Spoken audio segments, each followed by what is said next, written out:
Good everyone, we're on the air, and we will call the February Diversion Authority Finance Committee to order, and the first order of business will be taking the roll. Mr. Montplaisir? Here. Mr. Peterson? I'm here. Mr. Costin? Here. Ms. Johnson? Here.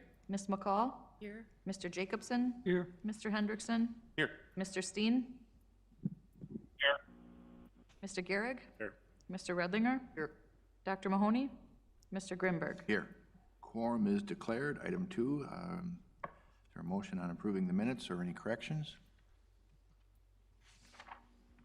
Move to approve. Second? Seconded by Dan. Discussion? Hearing none, we'll do a voice vote. All those in favor signify by saying aye. Aye. Opposed, same sign, motion carries. Next up, Kent, you're going to walk us through number 3. Sure. Approval of the bills. The total bills to be approved, $1,877,521, the largest of which is for the Cass Joint Water District, which is about $1.6 million. And included in that on your detail sheet is a very large land purchase for about $1.2 million. So that's why that's such a large figure. So with that, the list is fairly normal by comparison. I don't have any comments. Is there a motion to approve the bills? So move. Second? Is there a second? Who seconded it? Cheers. Chuck. Discussion? Hearing Just none, one note, Kent had raised a question about property taxes that the Water Resource District is paying on land that we own. And basically, as long as the land is being used, rented out, being used for something like that, then they're liable for the taxes, and of course they turn that over to the Diversion Authority. The other question is once the project's done, do we pay taxes on the land? That's a question yet to be answered, but the Water Resource District does in the case of the Maple River Dam. So Mike, as a follow-up to that, I was curious on those land leases then with the farmer, is this like for farmland that's being re-rented? Yes. So wouldn't it be like triple net leases? I'm still struggling to understand why we would have to pay those taxes. Wouldn't you structure the leases to be net so that otherwise the farmer's kind of getting a windfall, isn't he? Well, I would assume that they're including that in the rent payments, but it's a lot easier if the owner of the land pays the taxes. We have the same arrangement with the Fargo Airport Authority. When they lease land out, they collect the money and they pay the taxes. So is there somebody here that knows the answer to the question, is the farmer ultimately paying the taxes? Is it being collected? Because we're not a part of that in our fiscal agent process. Yeah, Mr. Chair, if I may. So the way it works right now is the landowner, Cass County Joint, is paying the property taxes through Pfeiffer's management of the land. So Pfeiffer's manage the leases. They take the lease payments and pay the property tax, and the remainder of the lease revenue comes directly into the Diversion Authority's general fund. So if you look on our fiscal accountability report for 2019, there's a lease rental payment income of $714,000. That's the lease revenue minus the property tax payments for the property. So. And that's all net, but on our disbursements list through Cass Joint Water District, there was a $25,000 property tax bill. So that, am I not following the logic?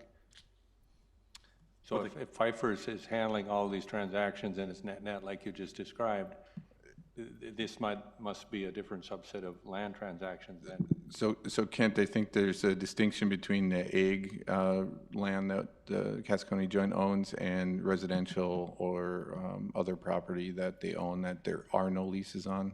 The property tax payments are being made by Cass County Joint on those properties as well. So it's homes as opposed to farmland. That's correct. Yep. Thank you. Mm-hmm. further questions? Hearing none, we'll take the roll. Mr. Montplaisir? Yes. Mr. Peterson? Yes. Mr. Costin? Yes. Ms. Johnson? Yes. Ms. McCall? Yes. Mr. Jacobson? Yes. Mr. Hendrickson? Aye. Mr. Steen? Mr. Gehrig? Yes. Mr. Redlinger? Yes. Mr. Grimberg? Aye. Item 4, Kent, financial report. Okay, on page 20, the accountability report for the year 2020, total expenditures of $2,180,731 and a total life-to-date project spend of $528,456,259. On page 21, you'll see the statement of net position, $94,462,000. Seems to be increasing slightly as we move through the year. The rest of the reports are included. We're still early in the year, so there aren't really any budgetary issues. And unless there's questions, that would conclude my report. Questions for Kent? Hearing none, we'll take a motion to accept the report. So move. Second. Discussion? Hearing none, we'll take the roll. Mr. Montplaisir? Yes. Mr. Peterson? Yes. Mr. Costin? Yes. Ms. Johnson? Yes. Ms. McCall? Yes. Mr. Jacobson? Yes. Mr. Hendrickson? Aye. Mr. Steen? Yes. Mr. Gehrig? Yes. Yes. Mr. Redlinger? Mr. Grimberg? Aye. Item 5, Joel, Executive Director, Financial Report. Thank you, Chair Grimberg. And as Mr. Costin had just mentioned, we haven't had a lot of activity in January, so the number of 2.47 million there cost to date on expenditures. Total expenditures on the program to date would take us up to 528 million. I'll dive into a couple categories here just to show where we're at budget. We spent about 589,000 on management, legal, fiscal. We expected to spend a total of 7.7 million, so we're well below budget for the month of January there. And you can see there's a number of other activities that are taking place right now. The I-29 grade raise project is moving forward with design, so we're seeing some expenditures there in January. Still well below budget. Demo projects are moving forward as well, so we have some minor expenditures there. Few minor things here. In-town levy protection projects are moving forward as well with design. And then we also have land management, legal, financial at about 266,000 for the month of January. Overall, not much activity. We'll probably see some uptick in February moving forward for the next committee meeting. So that is all I have, Mr. Chair.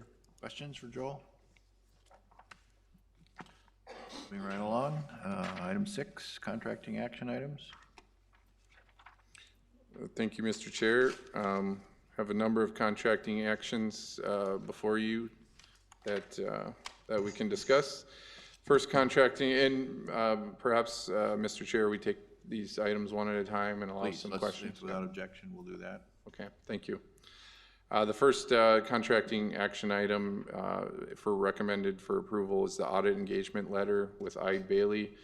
So we had some great discussion at the last Finance Committee meeting and at the board meeting about hiring Eide Bailey to perform 3 years of financial audits for the DA. These audits are going to be intended to be used for the WIFIA application process. And so we received the proposal back from Eide Bailey to do that audited financial work at $70,000.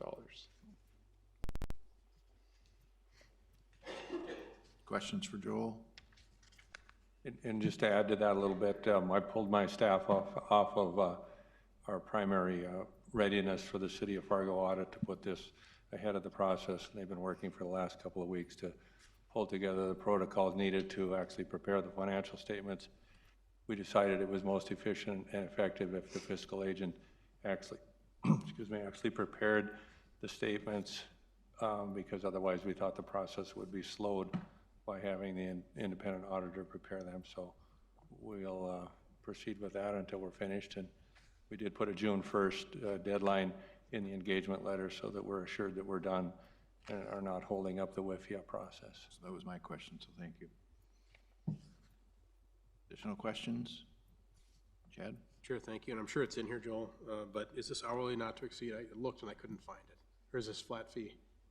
I believe it's a hourly not to exceed, Chad. I'm sure it's, I tried to find it, but I can check for you. Yeah, it is hourly not to exceed 70,000, so if it comes in less, we'll pay less. Yep, yep. thank you. Page 4, Commissioner Peterson. No other questions? I'll accept the motion for approval. So move. It's been moved and seconded by Mr. Redlinger. Discussion? Hearing none, we'll take the roll. Mr. Montplaisir? Yes. Mr. Peterson? Yes. Mr. Costin? Yes. Ms. Johnson? Yes. Ms. McCall? Yes. Mr. Jacobson? Yes. Mr. Hendrickson? Aye. Mr. Steen? Yes. Mr. Gehrig? No. Mr. Redlinger? Yes. Mr. Grimberg? Aye. Good work. Next is AE2S, is that correct? First, I have a master service agreement for Houston Moore Group. This is a no-cost amendment to extend the period of performance one more month. So just for the committee's information, I have been working with HMG for the past month, negotiating a new MSA contract, implementing some different contract provisions that I've recommended for the board, mainly focused on an audited overhead rate type of a payment system for labor and expenses. So we're currently still in negotiations with the MSA, and we expect to have those before the Finance Committee at the March meeting. So I'm asking for a 1-month extension because their MSA would currently expire at the end of this month. So, Motion?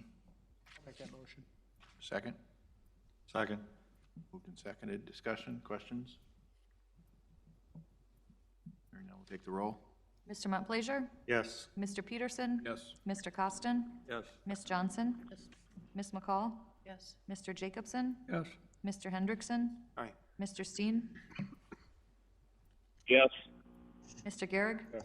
Mr. Redlinger? Yes. Mr. Grimberg? Aye. Next. okay, the next two I think we can take together. They're both related to each other.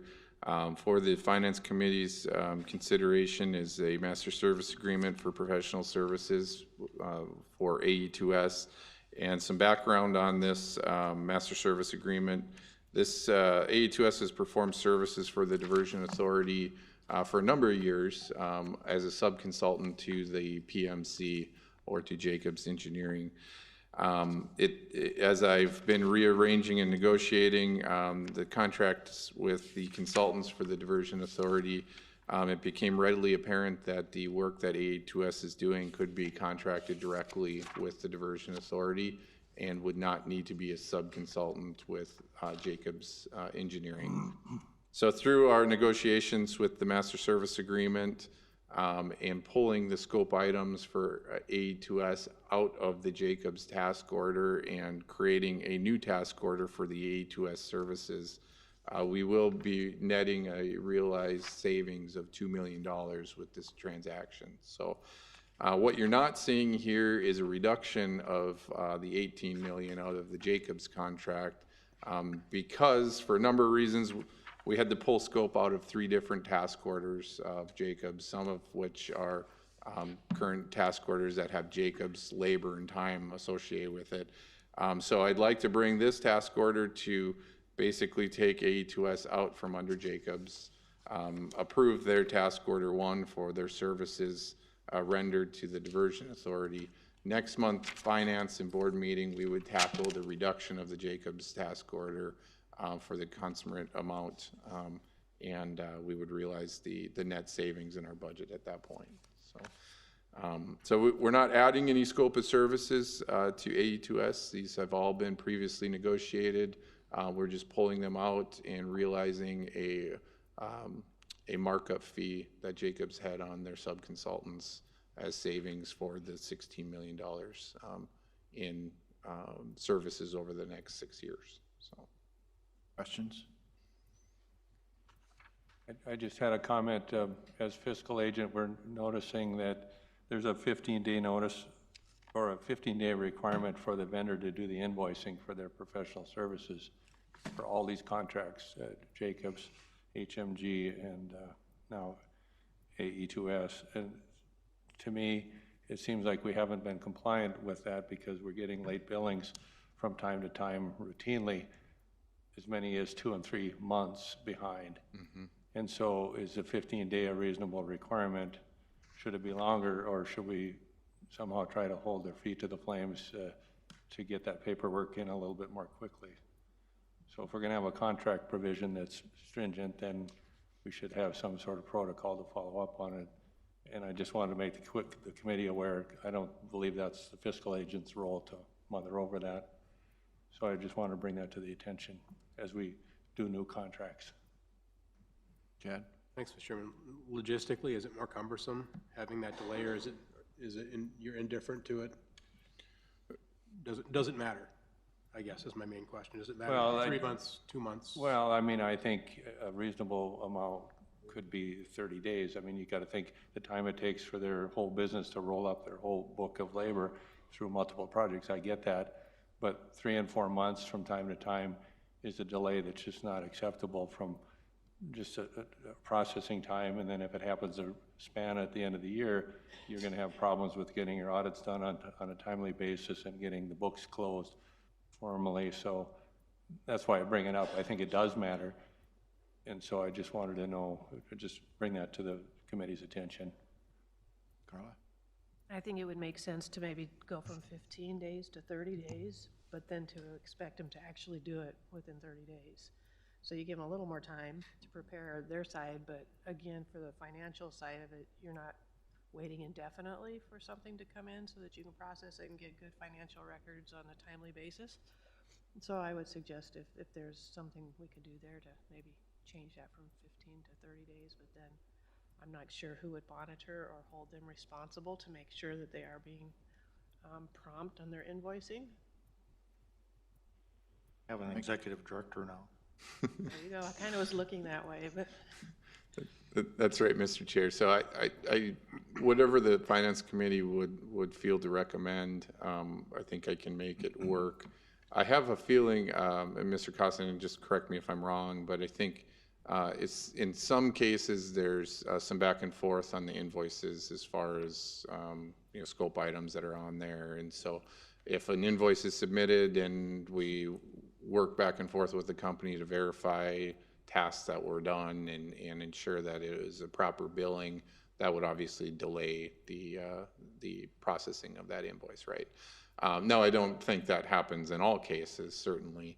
And so if we did see non-compliance with the 15 days or the 30 days, we would make the consultants aware of that and ask for corrective measures and then take further measures if those were not adhered to. So.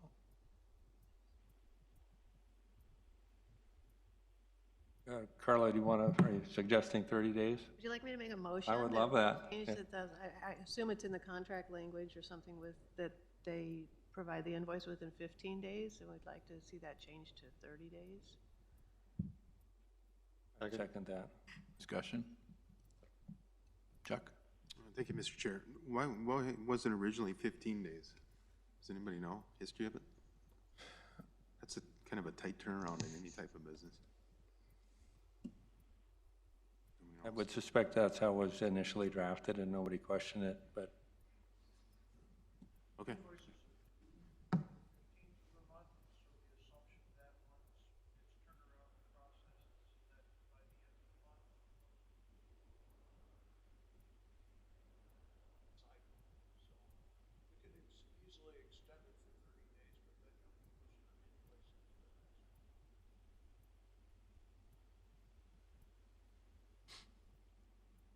Thanks. I just was curious. I think, 30 days is kind of customary in anything you do, so just unusual for 15 and whatever the modernizing is what we're doing. Catching up with the times, huh, maybe? I don't know if that's accurate or not, but Chuck, or Chad? Thank you, Mr. Chair. Yeah, I guess that's the sort of the question is you're holding out your payments theoretically to be passed on to subcontractors, and we're talking about potentially hundreds, if not millions of dollars. So maybe it is what it is, I guess, and I realize there's some due diligence in terms of getting things processed in 15 days so people can get paid. And nature of the beast with the scale maybe does take longer, but that to me is the bigger negative of stretching it out. Got people waiting for checks, and again, maybe that's just what it needs to be, but these checks are gonna get pretty big pretty quick. And does the finance committee, I don't know what other term to use, do we care when we're holding out $10 or $20 million in pay requests so we can have more time to process? Well, to clarify, it's not us that's holding up the process. We pay once a week. I was gonna say, it's not, yes, I don't think that they're gonna be held up from getting paid. We're gonna get our payments turned down, you know, within a week, within that week. It's getting them to us that becomes the delay. That's a better point, Mr. That Costa. was the invocation, so that we would get it sooner. We could pay them right away, but we could get it in the financial records timely. Mike? I guess by changing it to 30 days, we're not saying they have to wait 30 days. We'd like to get them in as quickly as possible, but at least then, maybe if we have it at 30 days, it's an enforceable 30 days instead of a 15 days. That's kind of a fudge factor. Okay, we have a motion on the table. Further discussion? Hearing none, we'll take the roll. Mr. Montplaisir? Yes. Mr. Peterson? Yes. Mr. Costin? Yes. Ms. Johnson? Yes. Ms. McCall? Yes. Mr. Jacobson? Yes. Mr. Hendrickson? Aye. Mr. Steen?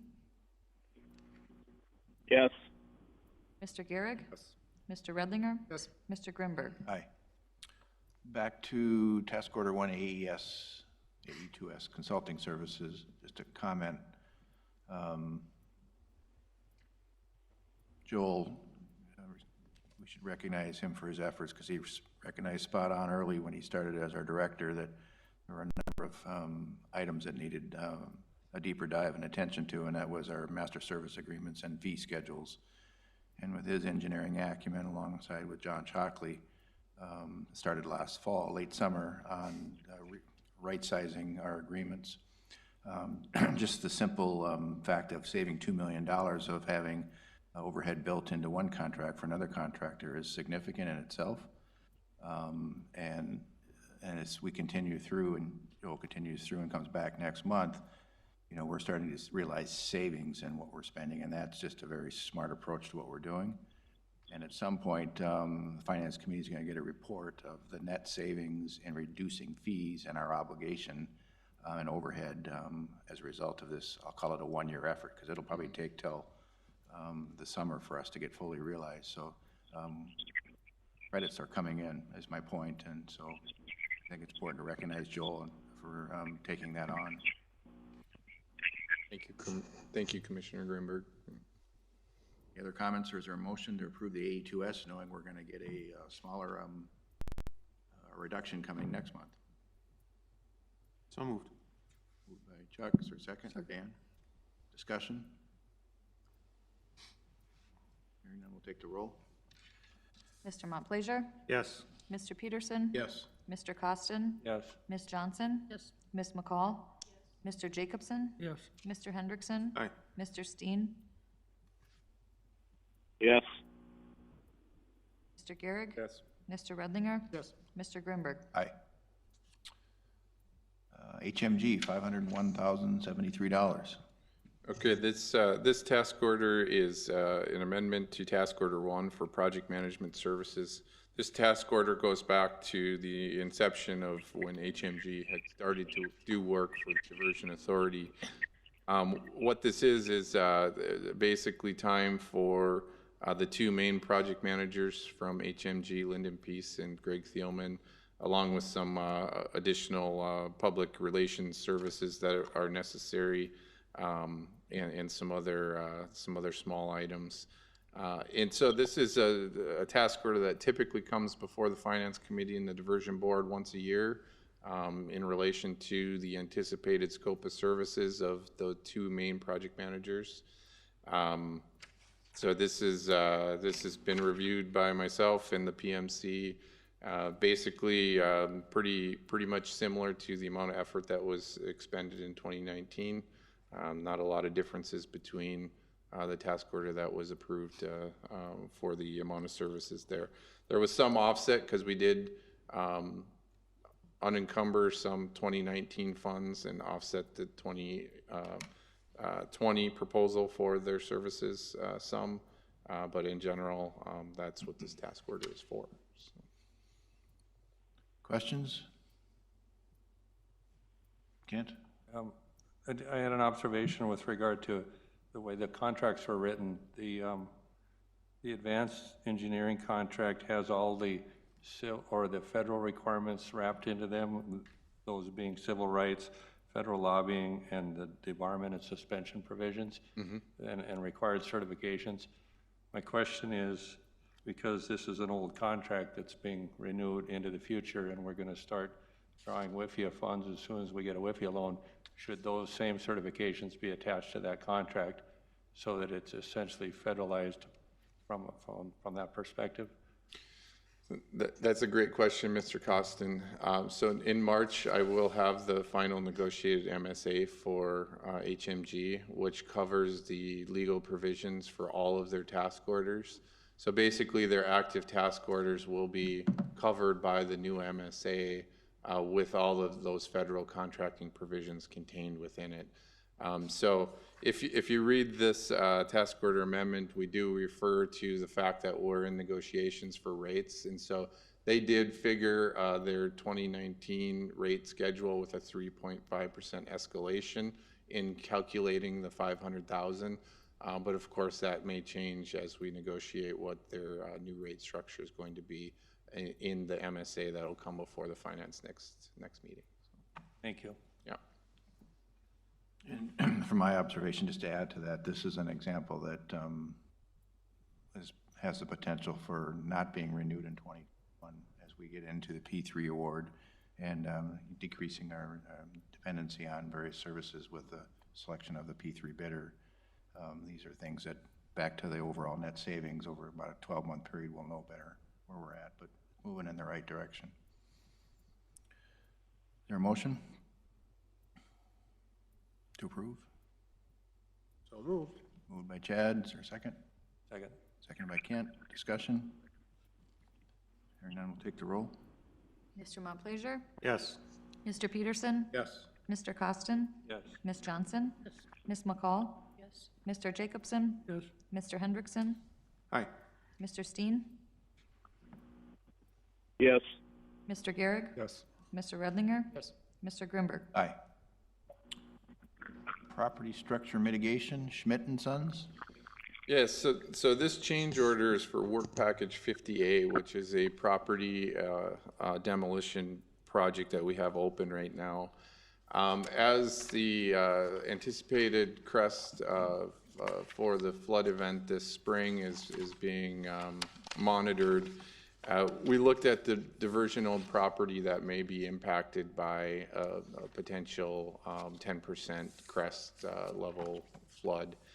And we indicated that there were 3 homes that Cass County Joint owns currently that would be impacted by a flood event of about a 39, 38 foot mark.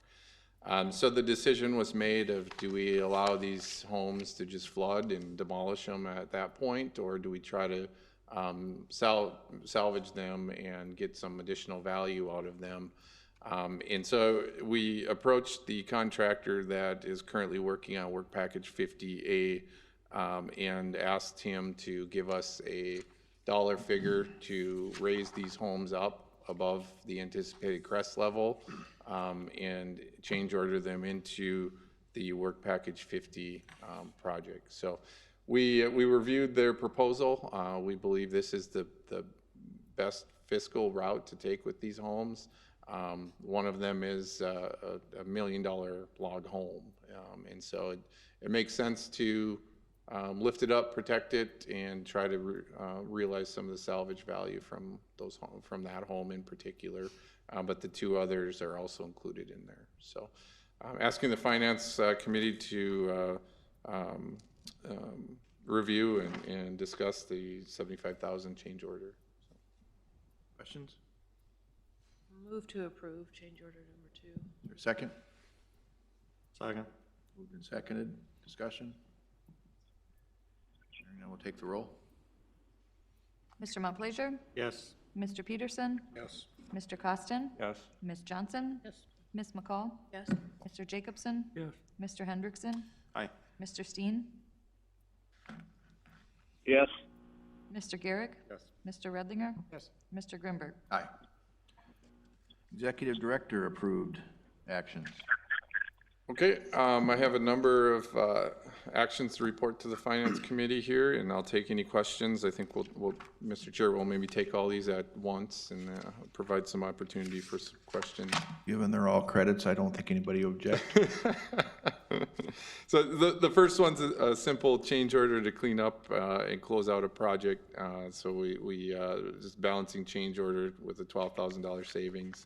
The rest of them here are, again, an effort to identify task orders that have scope items that are either complete or have changed and are not going to be done, in an effort to try to unencumber as much as possible out of the task orders as realized budget savings, I guess. So you can see we have a number of HMG task orders here to close out and dollars to unencumber. So that's what was done.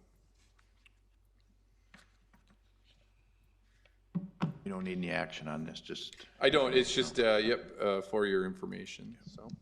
The other contracting items we have here, Cass County Joint Water Resource District has a number of property acquisition task orders that they've approved. These are long-term contracts for a number of properties. They are within the Diversion Authority's budget. So we have one for SRF for 1.2 and one for HDR at 98,000. And these task orders may again change next month. You know, our intent is to contract directly with SRF and HDR and try to realize some overhead markup savings on those in the future here. So, and that is all I have, Mr. Chair. questions for Joel? Thank you. Item 7 is other business. Do we have a land status report? In the packet. Anybody Is it got a in the, comment it's on it? in the packet.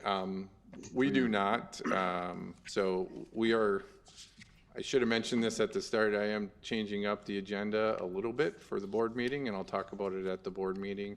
It does affect lands, finance, and public outreach as well. The intent is to try not to duplicate information and discussions, so we are including the lands packet in the finance packet, but if there's no fiscal asks or requests, you know, we're kind of taking it off the agenda to try to streamline it. Now, if there's any questions related to the land acquisition, we can certainly talk about that. But I think the intent here is that I'd like to just take it at a quarterly basis and give the update to the Finance Committee instead of doing it every single meeting. So. Thank you. A comment, Real had emailed me yesterday with some additional contracting items, and just kind of protocol, or our rule of thumb for the committee was agendas and any addendums information is due Friday before the Wednesday meeting of monthly finance. And so I just reminded Real that I'll let it be applied for today so we can move along, but for everybody that's working on this project, we need to have the paperwork in by Friday. And I'm not sure how all the committee members goes about their business, but for me, then I have the weekend to read it, because it's really hard for me to focus. So I get it Tuesday night with a meeting the next day with everything else that's going on. So that's kind of I think the rule of thumb we established, so you have time to look through it and not just open it up when you get here. So just remind everybody of that. That's the goal, and that's sometimes if your request comes in at Tuesday and it's not on the agenda, it might have to wait a month. So. Absolutely, Mr. Chair, and just to let you know, Brielle just sends it out when we send it to her, so she did a good job. We do apologize for the late inclusion of the AE2S task order. I felt it was an important enough item to get on the Finance Committee, so. Agree. But in the future, we will adhere to your Friday rule. Yeah. Any other business? Next meeting's March 25th. Is there a motion to adjourn? So moved. Second? Second. All in favor, signify by saying aye. Opposed, same sign. We're adjourned.